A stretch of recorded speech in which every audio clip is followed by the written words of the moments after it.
Everyone, welcome back to the Therapy Room with Javi. I'm Javiera Gomez. I'm your host. I'm an LPC licensed professional counselor here in Chicago, Illinois, and I am so excited to share the topic and the reflection of this episode today when love feels conditional from a therapist perspective and the psychology behind it and how much it impacts us in general in our lives. So, as you know, before we begin, this content is main purpose is educational, psychoeducational content. So if you are struggling and you do want to seek out for help, of course, always look at your local resources, find a professional counselor, licensed counselor in your nearest area. And if you are going through some distress, some crisis, please call your emergency services. And without further ado, let's begin with the topic of today, when love feels conditional.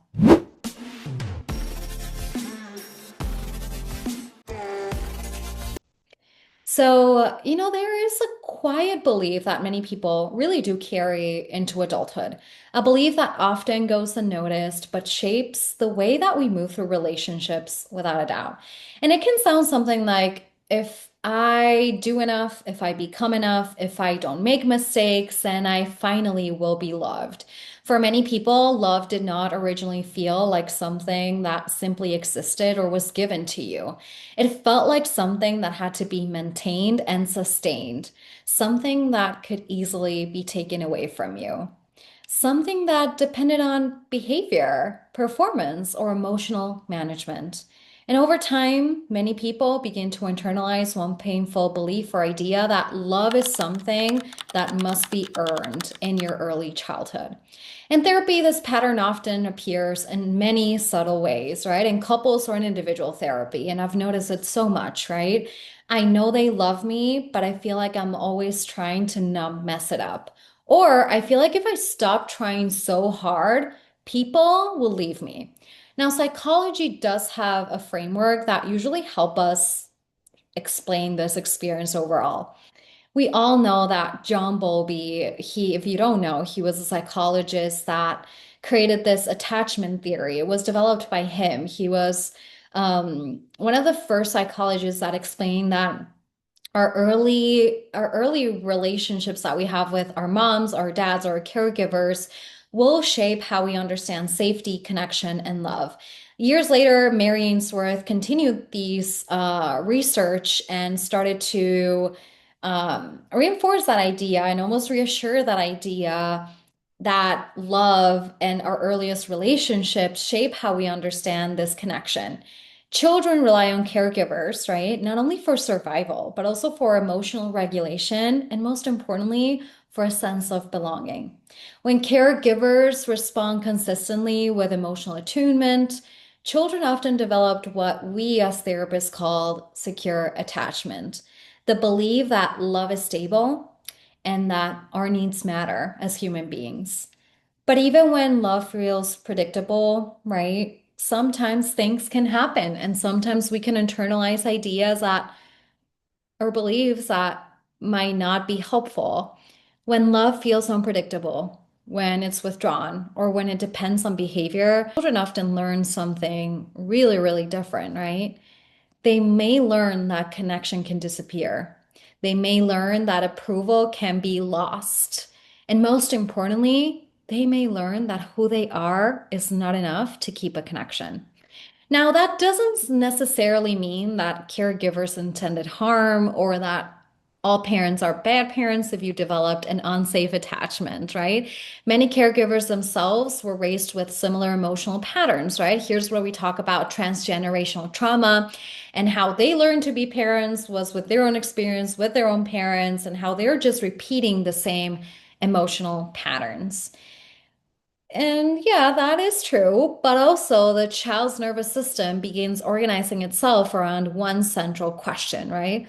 What do I need to do to keep love? Research in psychology has also explored something known as parental conditional regard. Studies led by Guy Roth found that children receive affection or approval primarily when they meet expectations. They also develop patterns such as chronic shame, unstable self-esteem, fear of disappointing others, people pleasing tendencies. And these findings are closely related to the self-determination theory by Edward L. Deci and Richard Ryan, right? This research shows that psychological well-being depends heavily on feeling valued and acceptance, independent of performance. When love becomes conditional, children may begin to believe that their value depends on how well they meet expectations. And over time, this belief can become deeply embedded in identity. Some people respond by becoming perfectionistic. Some people become invisible, trying not to create problems. Others become emotional caretakers for everyone around them. And some develop intense anxiety about abandonment. These patterns often follow people into adult relationships. Now, this is not because there's something wrong with them, right? Let's depathologize this attachment, or let's depathologize this theory. It's because their nervous system learned early on that love required effort, performance, or self-sacrifice. And something that's really interesting, when I started talking about this, my mind, when I started reflecting on it, went to, okay, as parents, we try to do what's best for our kids, right? And we grew up with this idea that if we condition our kids, right? If I only give you love if you do nice things, right? That's a price. But attachment works so different in so many ways, right? The only unconditional love that should exist is the love between a parent and a kid, especially when they're younger. When they're older, we can definitely talk about boundaries and conditions in the relationship because then it's two adult relationships. And, adult relationships should have conditions. That's healthy. But when we grow up in a conditional environment, learning that in order to receive that love and affection, we need to be perfect, or we need to perform, or we need to emotionally manage others, then we start to believe it in ourselves. And that shapes the relationship that we have with ourselves. Something that is really interesting that I've learned throughout the years is that the relationships that we have with others are a mirror to the relationships we have with ourselves. And speaking of the relationship with ourselves, another important piece of this is shame, right? We know that Brene Brown, she's amazing. She talks so much around shame, and it's a researcher in shame, right? And she describes it as a deeply painful belief that we are unworthy of love and belonging.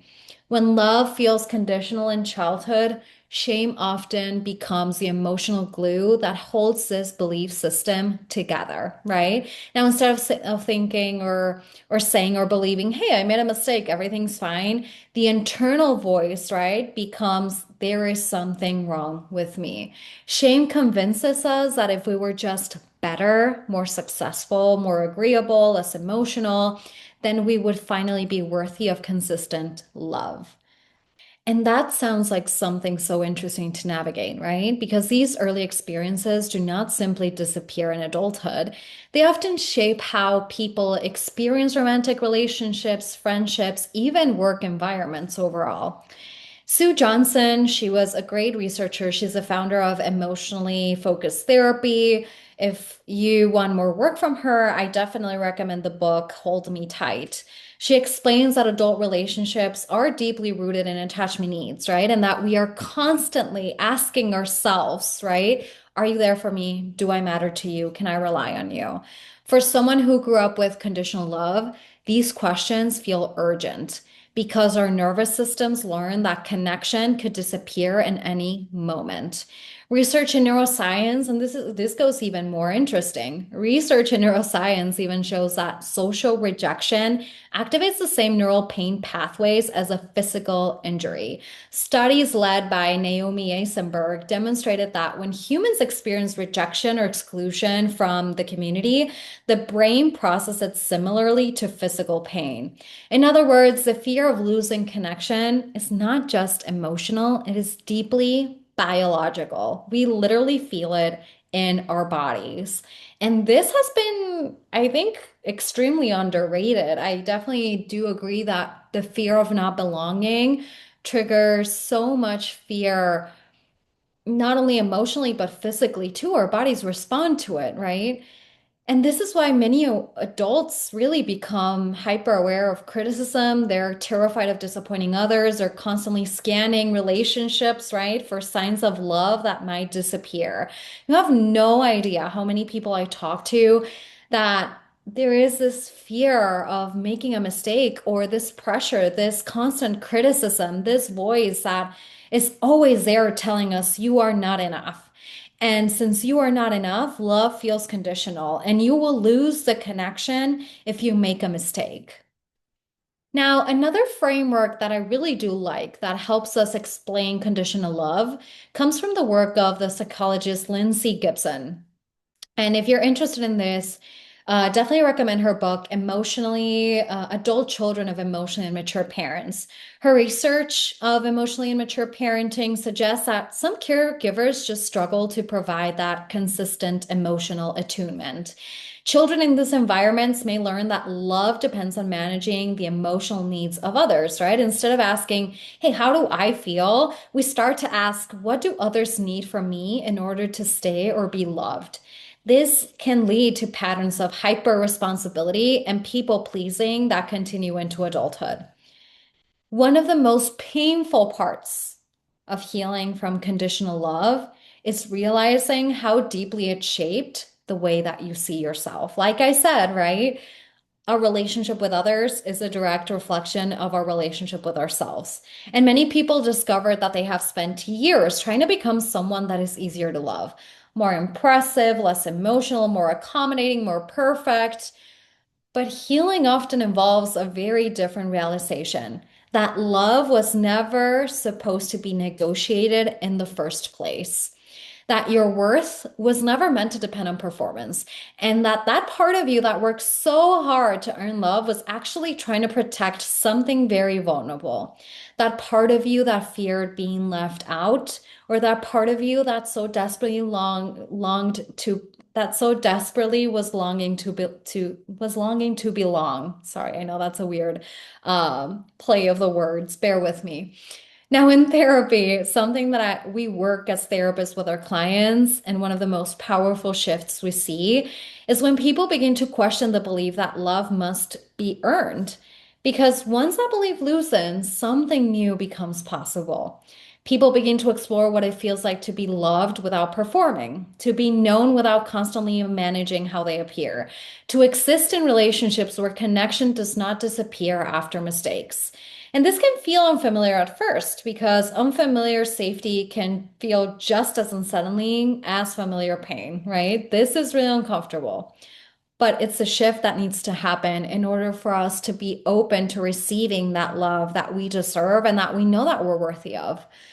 Now, if love has felt conditional in your life, there's nothing wrong with the ways that you learn how to survive it. Let me be clear on this. The part of you that worked so hard to be enough was never weak, right? This video, full disclosure, was never meant for you to shame yourself even more in the ways that you've protected or survived. It was rather adaptive, right? It was protective. It was trying to keep that connection that makes so much sense. Healing, though, may involve slowly discovering something new. That love was never meant to be reward for perfect behavior. That love, right, and that who you are right now without performing, proving, or managing was always worthy of receiving that love. Now, not because you earned it, right? Not because you overperformed, but because you exist. So if this video resonated with you and this reflection, please let me know in the comments. As always, like and share this video with others that you might find helpful with. And I would love to hear a little bit more about you guys in the comment section about how this resonated with you and about how this lands overall in your relationships and how you show up for yourself and for others. If you would like to hear more about a very particular subject or topic, I would also love to hear you guys out and be open to creating these videos, episodes for all of you. I appreciate you all for being here. I will see you soon.